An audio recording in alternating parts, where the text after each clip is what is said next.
Now similarly, people have been fighting over the last few months for who gets the cyber command. This is a magical command that's going to oversee all computer warfare. Now, there was a lot of noise that Obama made about the U.S. Cyber Command being based right out of NSA headquarters in Maryland. But that's just for the commercial stuff. The real warfighting stuff is split between Lackland Air Force Base in Texas and Barksdale in Louisiana, but it's all managed straight through Stratcom. Once again, Stratcom is the headquarters of it all. And that's done for a purpose. You get the centralization of one fast way of declaring global war.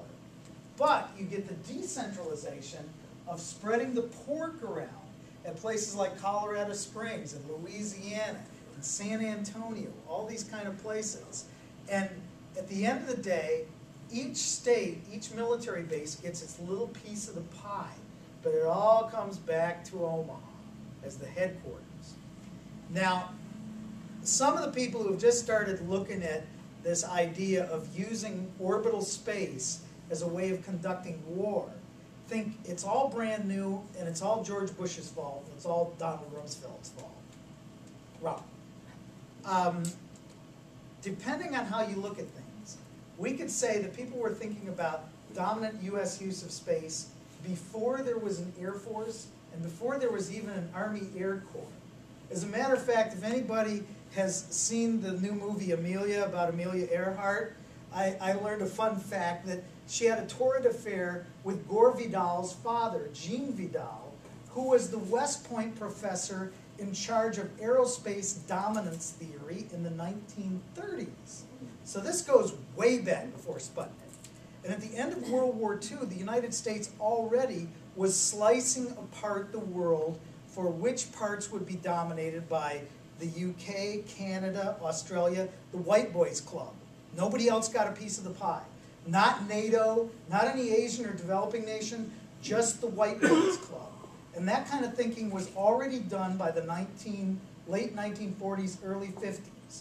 So that by the time the acceleration of space use at the time of Sputnik happened, we were already convinced that the way to conduct planetary dominance was through absolute control of orbital space. Now, a lot of times people will look and they'll see that we criticize the fact that 72% of all space use right now is the U.S. military. And they'll say, but that's been true for a long time. The military uses communication satellites and intelligence satellites, and it helps things. And we say, well, that's true, except that a sea change has happened. And that change took place before George Bush came into office.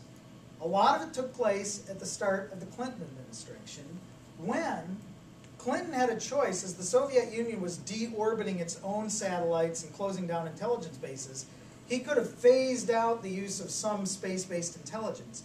Instead, the Clinton administration started a program called Project 10CAP, the tactical exploitation of national capabilities.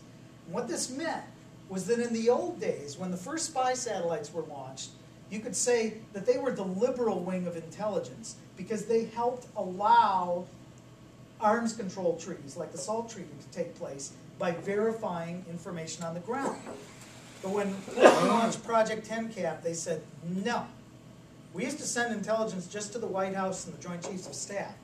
Now we will send intelligence to every battleship, every fighter pilot, every soldier with a backpack, and that will be sent in real time so that war can be conducted more effectively.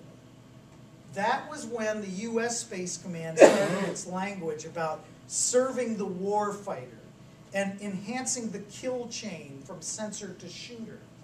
This is the way they always talk in these agencies.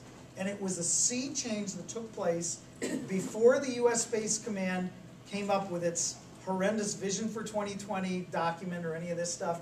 It was a decision that took place early in the Clinton administration, and since then has turned 3/4 of the U.S. military's use of space into first strike unilateral military use. The National Reconnaissance Office and the U.S. military no longer claims that its satellites serve a stabilizing interest. They do not say that, and they do not care about it. They talk about using space as a force multiplier for first strike warfare. That is what all of the sessions in these space symposia, particularly the Strategic Space Symposium here in Omaha, are talking about every single day. Not using space for general military multilateral purposes, using it for unilateral first strike purposes. Now, the subject I just want to hint at that Dave Webb and I have been exploring in a paper coming up here pretty soon is the idea that we have to think hard about how we're going to move the world to a multilateral version of space once the U.S. has kind of removed itself from the picture. There are people within the Obama administration. He has charged a guy in the National Security Council with developing a new space policy that would kind of override the Bush space policy. And there are people, even within the space intelligence community, who admit that, yeah, we need new space rules of the road. We talked to one this morning, fairly interesting guy. So there are people within the intelligence community that are thinking this way.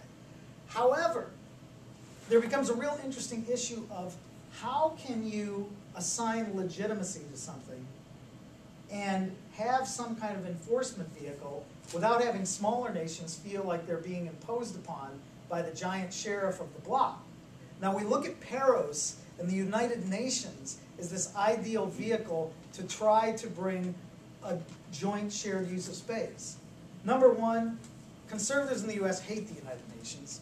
Number two, third world countries don't trust the United Nations because they're not serving in anybody's interests.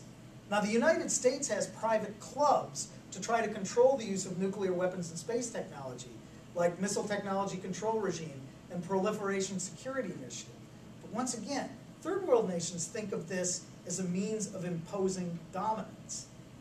When the United States goes away, those days won't necessarily go away, because France, for example, promotes the idea of the responsibility to protect, which means the UN has a mandate to go into another country if we think that they're, killing their own people or something like that.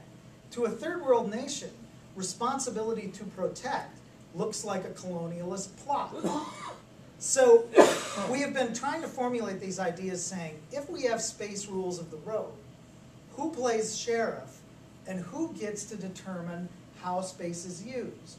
Right now, the United States says, we're the boss, we tell you what is right, and if we don't like your use of space, we'll blow you out of the sky. That kind of thinking won't survive much longer, but we've got to figure out a new way of getting to go. And this will be a subject there won't be any easy answer for. It'll take months, years, decades, but it's one in which we have to stop looking at, certainly the United States has no financial power left anymore. Its military power is waning away. But as we move to multilateralism, we have to figure out if we all can agree on how we can use orbital space, how do we stop those who might not necessarily agree with the majority opinion? And does that minority opinion have any real rights or not? I don't leave you with any conclusions for this. I just say that working for peace is going to be a long-term thing. Stratcom is going to dig its heels in fully and may not respond very strongly to any civilian attempt to control it. And we have a big, big job ahead of us that will go beyond just the military, just the US government, but go to thinking about multilateral uses of space and how we get from A to B. And just giving you a little flavor there, I want to reserve most of my time for someone that's doing the important work on the ground. Because without the day-to-day work of struggles at places like Creech, we wouldn't be able to keep making these points. And the fact that we talked to somebody inside the intelligence community this morning who was just flabbergasted and glad to see us there means that us being on the ground makes a big, big difference. And so I want to have Father Vitali talk about that difference.